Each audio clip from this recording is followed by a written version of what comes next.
The county's plan to spend millions to help homeless San Diegans, and why one local resident who fears for his safety knows it won't work.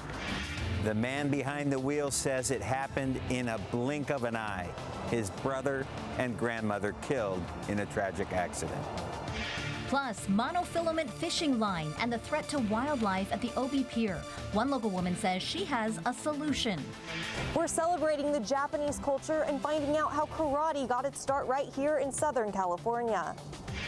And one of the world's top crossword puzzle writers has solved Wordle. CBS 8 News Live at 6 starts now. Tonight, we are hearing from the family of two people killed in a tragic accident over the weekend in the Midway District. Good evening and thanks for joining us. I'm Marcella Lee. I'm Carlo Cicchetto. A man suspected of DUI slammed into a van with 4 family members inside. CBS 8's David Goffredson talked to the man sitting behind the wheel when his brother and grandmother were killed. 4 family members were inside this Toyota Sienna van Saturday night when, according to police, the driver of a Toyota pickup truck came speeding through the intersection of Sports Arena Boulevard and Rosecrans. He lost control, hit the center median, and went airborne, landing on top of the van with the 4 family members inside. 23-year-old Ahmed Al-Rawi and his 81-year-old grandmother, Suwad Al-Samare, were in the back seat of the van and died at the scene. This morning, I spoke to Ahmed's younger brother, Abdullah Al-Rawi, who said he was driving the van and had just pulled a U-turn when in the blink of an eye, the truck came flying out of nowhere, hitting the van and causing it to roll over with his family inside. Ahmed and his mother were in the front seat and were able to get out. Some Good Samaritans then helped him roll the van back onto its tires, but the grandmother and the brother were deceased. The family of 5 had immigrated to the United States from Iraq in 2014. Ahmed was a college student in San Diego, set to graduate with a degree in cybersecurity in the winter, the family told me.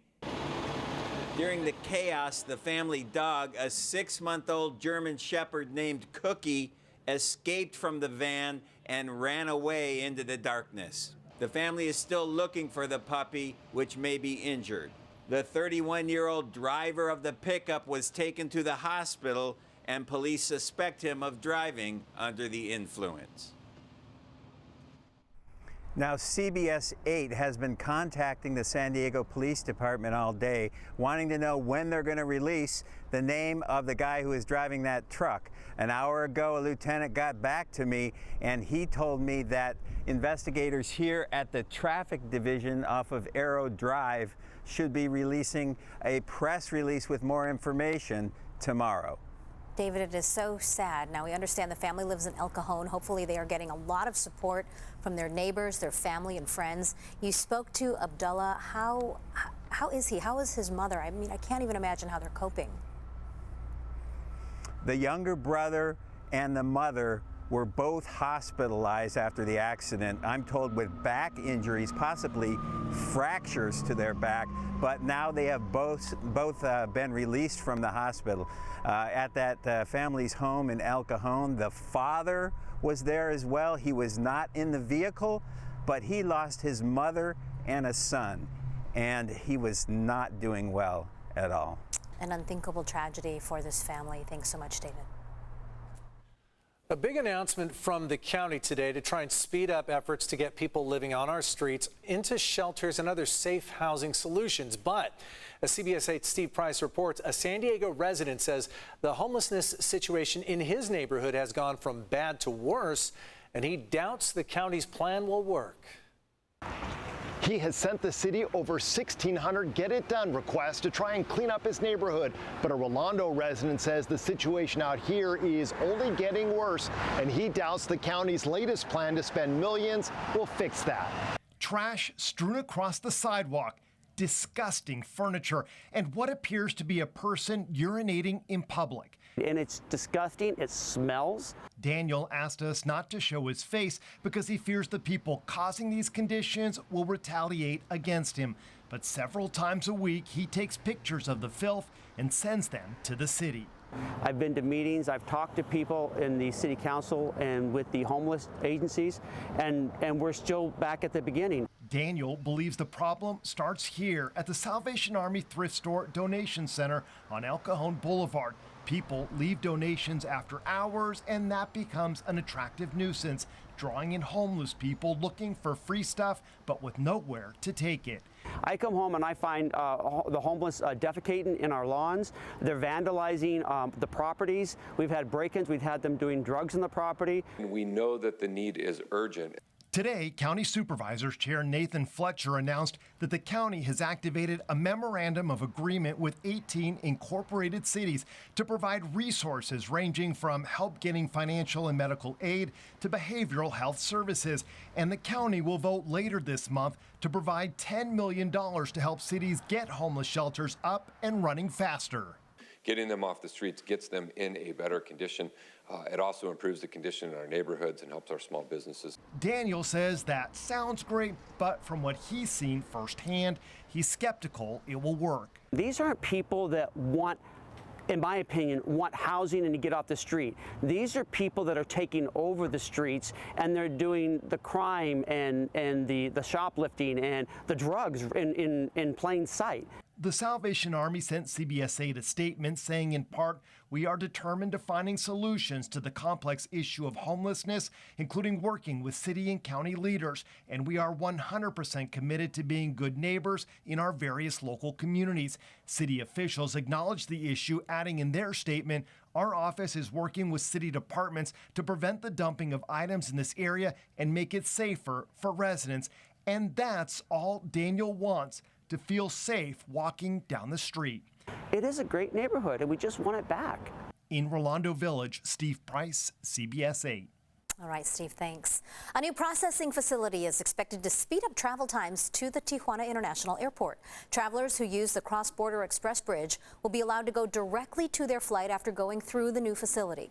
This building will feature 6 new screening lines, 52 new check-in counters, and 2 new boarding gates. It's expected to bring more passengers and economic growth to the region.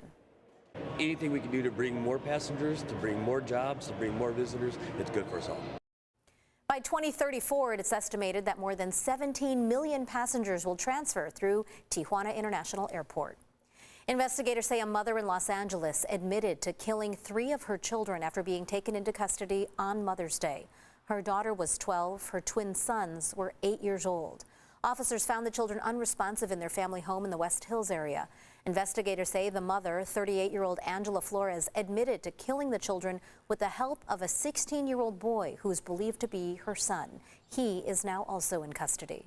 Tonight, the run is over for Alabama fugitives Casey White and Vicky White. The 2 are not related, but a late development in this story, we've just learned that Vicky White has died. The 2 were captured after a pursuit by a sheriff's deputy in Vanderburgh County, Indiana. The sheriff's officials say Vicky White shot herself before crashing the car. The sheriff says Vicky White was later pronounced dead at a nearby hospital. Casey White was arrested after the crash. Vicky White was a former assistant director of corrections in Lauderdale County, Alabama, who was accused of helping him escape jail back in late April. Casey White was convicted of murder and was awaiting trial in another capital murder case. The pair, as I mentioned, were not related. Healthcare workers at Cedars-Sinai Medical Center in Los Angeles are on strike right now, saying they're upset with what they say are unfair labor practices. When do we want it? Now! Cedars, you're no good. Treat your workers like you should. The group cited safety concerns, short staffing, and low wages as some of their problems. The strike includes nursing assistants, surgical technicians, transporters, and environmental service workers, among others. That strike could last until Friday night unless a deal is reached. Tonight, millions more American households will be able to afford high-speed internet. As Deborah Alfarone reports, President Biden announced a plan today to bring the monthly internet bill down to 0 for some. High-speed internet is not a luxury any longer. It's a necessity. Bridging the digital divide. President Biden announced 20 internet providers have agreed to speed up internet service and lower costs for millions of Americans. If you qualify, you're going to get a $30 credit per month. toward your internet bill, which most folks will mean they get on for nothing. The average cost of a broadband internet connection in the U.S. is $61.07 a month, according to the Organization for Economic Cooperation and Development, among the highest in the world. Providers are now capping costs for qualifying Americans at $30 a month, matching the internet service subsidy in the president's trillion-dollar infrastructure law. The need for speed became even more apparent during the pandemic, with remote learning and work from home. I think it's vital at this point to make sure that all families have that option available to them so that we don't move backwards in terms of what we learned from COVID. The president made expanding high-speed internet access in rural and in low-income areas a priority on the campaign trail and also in his push to get the infrastructure bill through Congress. Many states and municipalities are working to expand access, which residents in rural areas liken to keeping the lights on. In today's economy, this is just the same thing. Those who are receiving SNAP benefits, Medicaid, or even Pell Grants may qualify. 11.5 million Americans have already signed up. Deborah Alfarone, CBS News, Washington. To find out if you are eligible for the program and to sign up, we've put a link on the help button. Just visit our website, cbs8.com.